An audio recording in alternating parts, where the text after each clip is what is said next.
All right, welcome back, everybody, to the Women's Open Maryland Edition number 2. I'm here with Andrew Fish. Hey, everybody. We are continuing with round 1, part 1. This is the back 9 at Seneca Creek Disc Golf Course. Yeah, this is a state park in Gaithersburg, Maryland. It's a public course with 27 holes. We're going to be playing holes 19 through 27 for the back 9 right here. And this is just a wonderful event for me as a tournament director and a fan of disc golf. We've got 48 women ranging in ages from 6 all the way up to the 70s and everything in between. And the 6-year-old by far had the most fun of the day. After round 1, you guys, of course, gave her the option to play round 2, and she pretty much said, of course I'm going to play round 2. I had so much fun, and she finished the second round. I can't believe it. She did. Just chipping away at the course, over 200 strokes per round, and loving every minute of it. It was great. I loved how, when you announced that she won, it was just everybody cheered for her. Everybody stood up and cheered for her because she by far had the most fun of the day. Oh, yeah. So we're watching our FPO feature card here. We've got Becky Sonnheim teeing off first on hole 19. So the basket's actually on the right side of the fairway. However, being left-handed, it was easy for me to just do a big high hyzer to land right towards the basket. So you'll probably see Sam and Allie and Margaret throw more on the right side of the fairway, just like they did. Samantha Merritts pulls it a little right. I know she's not thrilled with that, but she gets a favorable kick out to a throwable location. Margaret playing a flip-up hyzer. Oh, great. Kick from the tree right up towards the basket. She better hug that tree as she walks by. Here's Allie with her drive on hole 19. She had a great shot. The disc just kind of hyzered up flat. I always say to the ladies, just let the disc do the work. Try not to overthrow it. Try not to overthink it. Throw a disc you're comfortable with and let it do the work for you. Well, we saw Samantha Merritts be able to work a forehand roller in the first round. Now she's in a little bit of trouble down by a wood pile. She'll go with her ruby up there. And she should still have an easy putt for a 3. Or 4, I apologize. Here's Allie for a 2. Just missed to the left. So that dumping hyzer worked really well for you, huh? It did. I was just hoping it would get just right in towards that circle of trees right there where the basket was, and I was very pleased where it landed. So we see in the background El Tie-Dye, Mark Stiles. He's usually the tournament director of the Seneca Creek Soiree, which has been a B tier the last few years. It's previously been an A tier, even an NT. And Mark is well known for his beautiful tie-dye shirts that he wears. And I think every tournament I've been to at Seneca, he has taken photos. Yeah, it's really cool for the players to be able to see themselves later, share it with their friends and family that, look at this, I'm outside, I'm having fun, and Mark's a big part of that. Mm-hmm. So it looks like we have 2 birdies, a par, and a bogey on that hole. In hole 20... Hole 20 is a tricky hole because it's pretty wooded for the first half of the hole. And then after that, it does open up a little bit more. It's definitely a lefty hole, I would say. So I'm throwing the Trusty Saint Pro again to kind of just glide nicely and hyzer right up towards the basket. That's a good shot. Thank you. For the righties, they're probably going to have to look a little bit more at a landing zone here. Play this hole in 2 halves. Exactly. And Margaret tried to anhyzer it a little bit too much, I'd say, and just hit an early tree. So Andrew is correct. For right-handers, it really is more of a placement shot. So as you could see, Allie, she went a little bit more on the left side of the fairway and had a great placement shot for an easy putt towards the basket. Yeah, that's a really good M4 shot. And it looks like Sam's trying to throw her diamond on this hole. Diamond is a great beginner disc, and it looks like it just kissed a tree and pushed up a lot more towards the fairway. So us ladies were cheering for her. Oh, yeah. So what was the feeling like on this card? Were y'all supportive? Were you talking to each other? Any women's tournament I go to, and almost any women's card, even in pro, I enjoy cheering people on. You know, we always high five or give pounds for great shots. Even if we have a bad shot, you know, we might tease each other, but it's all in good fun and we want everybody to play well. That's great. Here's Margaret for a 2. I think she probably wanted to make that. Sam with her trusty ruby. Going over the tree. Wow. Going through the V, that would have been super fancy. And another Anheuser putt. I was honestly trying to go for that shot, and I Anheusered a little bit too much. And the rollout. I know. Second one doesn't always go in. Now trying to save a 4. So what are you putting with here, Becky? I'm putting with a JK Pro AVR X. I've been throwing that exact putter for probably 9 years now. It's been a trusty putter that I've had in my bag. I know what it does. I know what type of angle I need to put it on. Ooh, almost a cut through there for Yeah. Sam. Luckily made it in.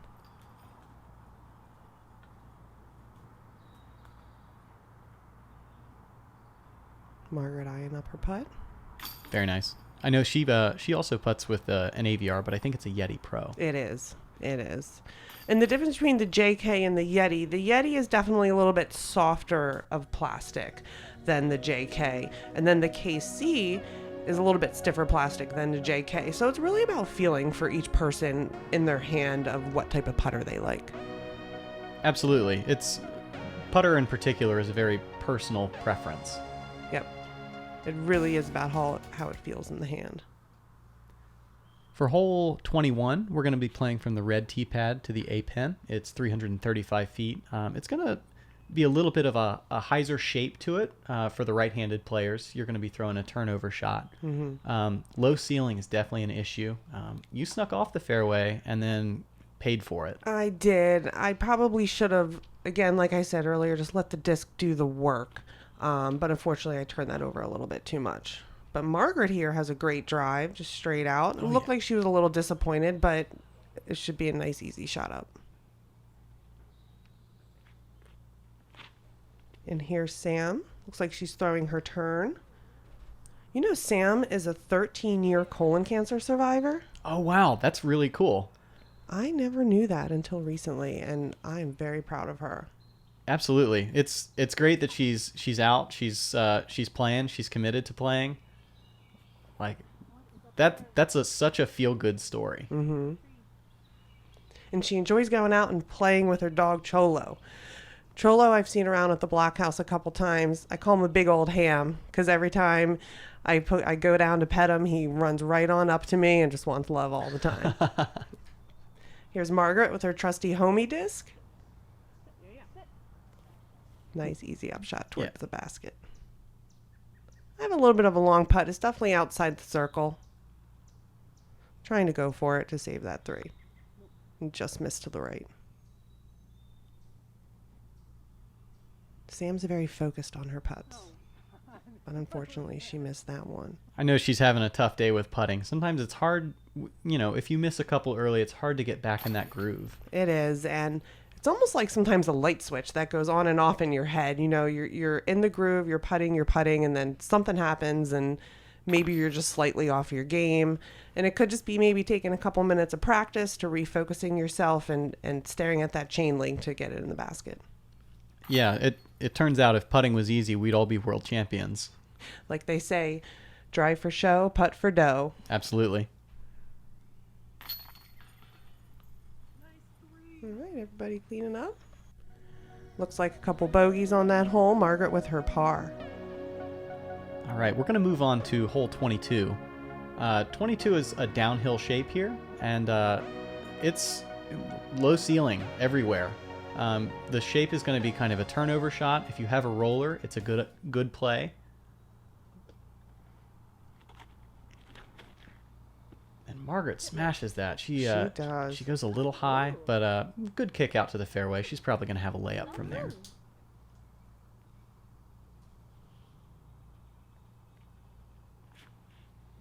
It looks like Allie's throwing a fairway disc. Tried to turn that over to get down towards the basket. 19 through 27, I find, has a lot of cedar trees. And you're correct, Andrew. You really have to kind of finesse your shot, throw it low to be able to get up towards the basket. Yeah, there's a reason that the local club here is called Cedar Farm Disc Golf Club. Oh, Sam just released a little early and hit that first tree.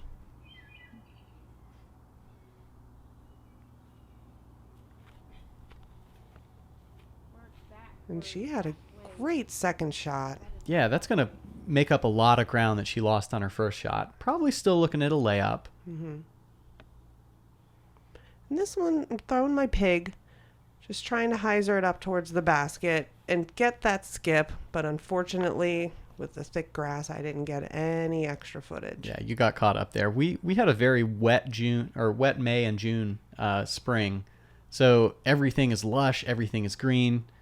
Which has made it very difficult to, keep the grass cut, and for the park and for some of the volunteers out at Seneca to make sure that the course is in great shape. But they keep up with it. It's amazing.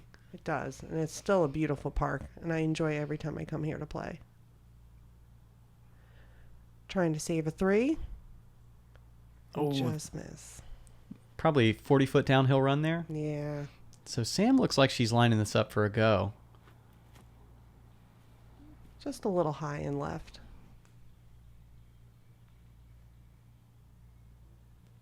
Simple putted. As you can see, there were lots of caddies cheering us on.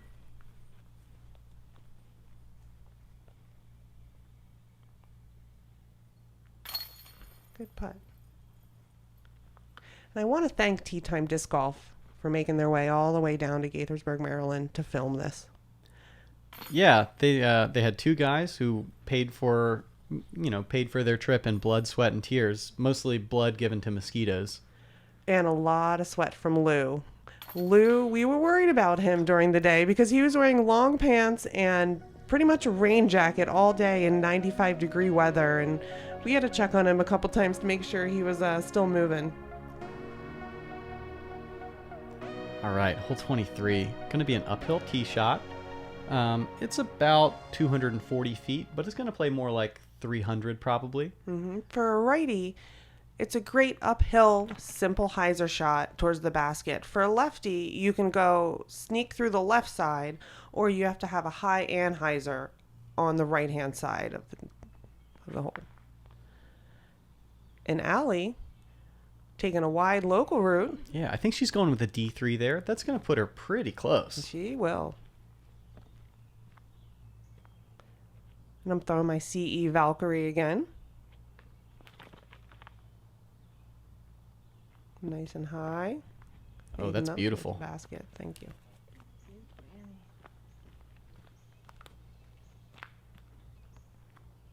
Right, up next we have Sam. I think she's going back to her turn there. Gets a nice glide out of it. She's going to be a little short, probably looking at another layup. It's tough because while, you look at the T sign and it says the shot's maybe 240 feet, uphill, you're going to have to add some distance and factor that in. So while a 240-foot shot that's flat, you might be throwing a putter or mid-range. An uphill shot, you might have to end up throwing a driver to get that extra distance. Here you are lining up a birdie putt. So are you thinking about, how many birdies you have, about what your score is, about what anybody else is doing? I'm actually someone that doesn't like to look at the scorecard and know how many birdies I have and where I'm at in relation to my competitors. I find that really gets into my head. And then if that competitor slowly starts catching up to me, I say, oh my God, now they're only, 2 strokes behind me, 1 stroke behind me. So I'd rather just not know and play my own game. Right. Is that something that you've just learned over the years, or, have you always been that way? I've learned it over time. I've tried both ways to where I really look at the scorecard to see where I'm at and not looked at the scorecard. And I find personally for me, I just do better when I just play my game and not look at the scorecard. Sure. So you and Allie pick up the birdie there. And now we're going to play a par 4, playing from the white tee to the B pin, 356 feet uphill. Yeah, this is a pretty long hole. It's definitely not an easy 3 for us because of the cedar trees and the fact that it's kind of uphill all the way. So you really want to have a good placement shot to be able to have a good upshot towards the basket. So again, throwing the Valkyrie, it is a little bit less stable for me and able to get a little bit more distance when I'm throwing uphill. I think Margaret's going TL3 there. Gets a nice Anheuser and lands herself in the middle of the fairway. She did get some great distance on this hole.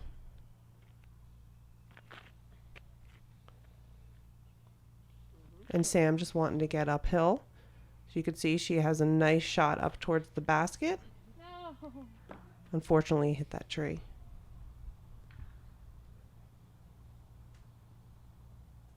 This hole is difficult, not necessarily because of its length, but because there's a specific couple lines that you can hit. Exactly. And while you might think sometimes you have a great drive, Speaking of great upshots. I know. But yeah, while sometimes you think you have a great drive, you could land behind a tree and it might give you some difficult footing. I think Margaret really wanted to be up towards the basket, but unfortunately released that a little early. So I know Margaret and Sam don't throw very many forehands, and that can kind of be difficult when you're snookered up against a tree. It can, because sometimes you really have to extend your footing or have something that's not very comfortable in order to execute that shot. Oh, great run. Thank you. Just went a little long. Here's Margaret with her Yeti. Little long. As you could tell, there's not a ton of wind. The flag's not moving around that much. Yeah, it was a pretty still, hot day. There we go, Allie. Mm-hmm.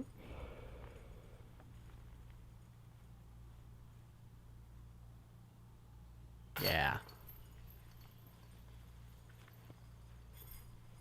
So the first round was presented by the Nova Women's Disc Golf Club, and we talked a little bit about them in the first round. But I really wanted to highlight that they've gotten several members who have stepped into leadership roles, including Jess Gerasi, Brianna Kane, Allie Stone, Lindsay Sullivan, like just a very supportive crew down there. And we want to thank them in particular for sponsoring round 1.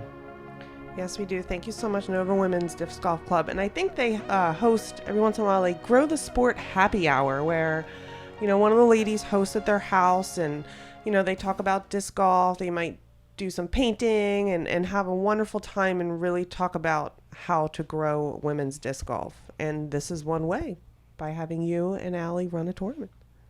Yeah, it's definitely a way that we know we can give back in a tactile way to the community. But, community is just that. It's not just about playing disc golf. It's about, friendships. It's about growing as a person.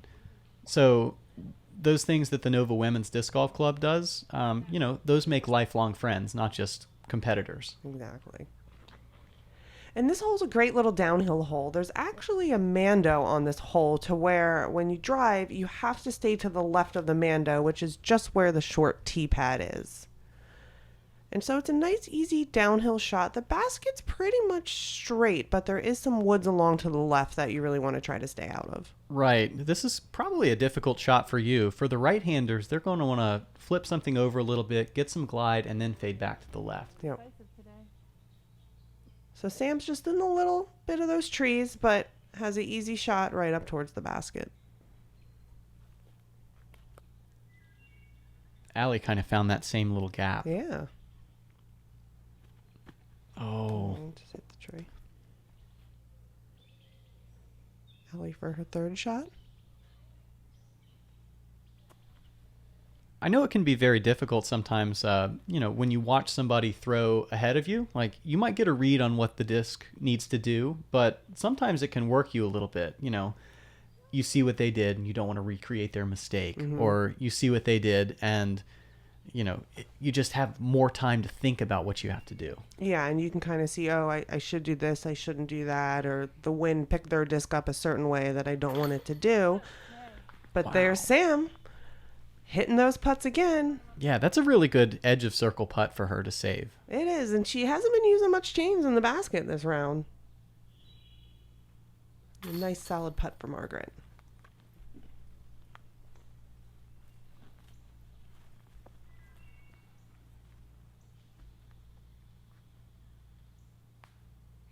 I really try to stare at a chain. You see that kind of, orangey band around the pole. I try to stare about right there and just picture my disc kind of go up and down and in towards the basket. Yeah, I was just going to say how deliberate your putting motion is. It's always 2 pumps and then go. And a lot of the ladies say that I trick them a lot with my 2 pumps, so... Does Moser do that to you guys, Mike Moser? Because he's a 2-pump kind of guy too, isn't he? He doesn't really fool me. I think I just recognized, 2 pumps, that's what it is. Mm-hmm. All right, hole 26 is, wow, that one of the tougher holes to really park on the course. There's this middle fairway tree that's really big and just seems to be a disc magnet. Both you and Margaret have managed to sneak right by it. We did, and we're getting close to the end of the round. We were hot, we were tired, but we all really wanted to execute these last couple holes well. And this is one of those tough holes, and as you could see, the first 3 of us executed it very well. And let's see what Allie does. Yeah, getting over this valley is more than enough. And she crossed that tree too. Wow, everybody crushing their drives out there. To really get past that tree line and get out in the open, any shot past that is a great drive to me, male or female. Nice little turnover shot. Yeah, so one thing I really like about disc golf is that it's accessible to everybody. It doesn't matter who you are or what your skill level is. Like there's a level of fun that everybody can get to. So it's really important, and one of the things that defines this tournament that Allie and I are running is we want everybody to be included. We want everybody to feel welcome playing disc golf on the course. Yeah, whether it's your first tournament or your 50th tournament, Andrew and Allie did a great job at this event to make everyone feel welcome. If you have questions about the rules, ask. Nobody's going to judge you. And it was such a wonderful day. And Mother Nature helped. You brought good weather too, Andrew. I can't do everything. Sometimes we just get fortunate. But anyway, at your local courses, at your local tournaments, really think about, what your first experiences were as a disc golfer and try to find a way that you can encourage somebody to want to come back. Yeah, and it could be as simple as, having accessible bathrooms, offering lunch, easy parking. There's a wide array of things that somebody could do, small or large, to make an event run well. And it's really the little things that people do appreciate. For sure. So we're on our last hole of the round. We got some high fives going around to caddies, players, and Tea Time Disc Golf. Yep, we always have to thank everybody. Definitely. So we're playing from the red tee pad to the A pin. It's about 225 feet. And you threw it about 255? Yeah, I wanted to...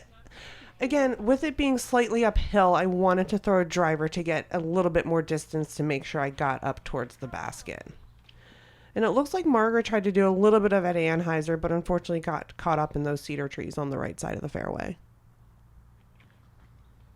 And it looks like Sam throwing that diamond again. Just nice little turnover S shot for her. Yeah, I really like that decision to throw, something controllable. She's not making it hard for herself. Mm-hmm. Allie going wide Anheuser here. And it's going to fade out, but she should, have a straight shot at the basket. Certainly.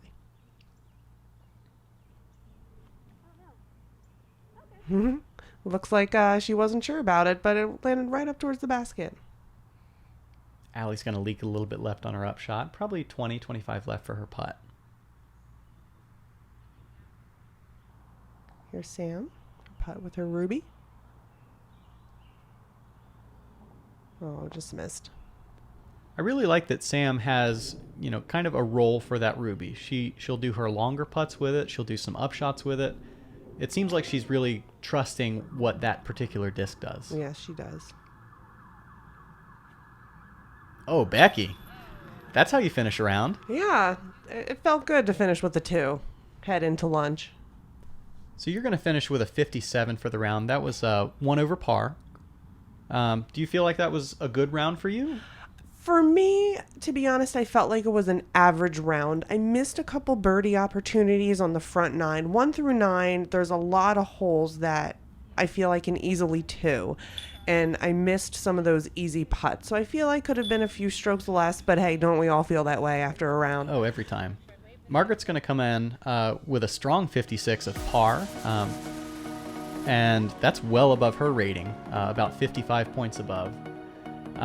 So Allie and Samantha Merritts are going to come in with maybe disappointing rounds for them, but we've got 18 more holes. There's plenty of time for everybody to make up some ground.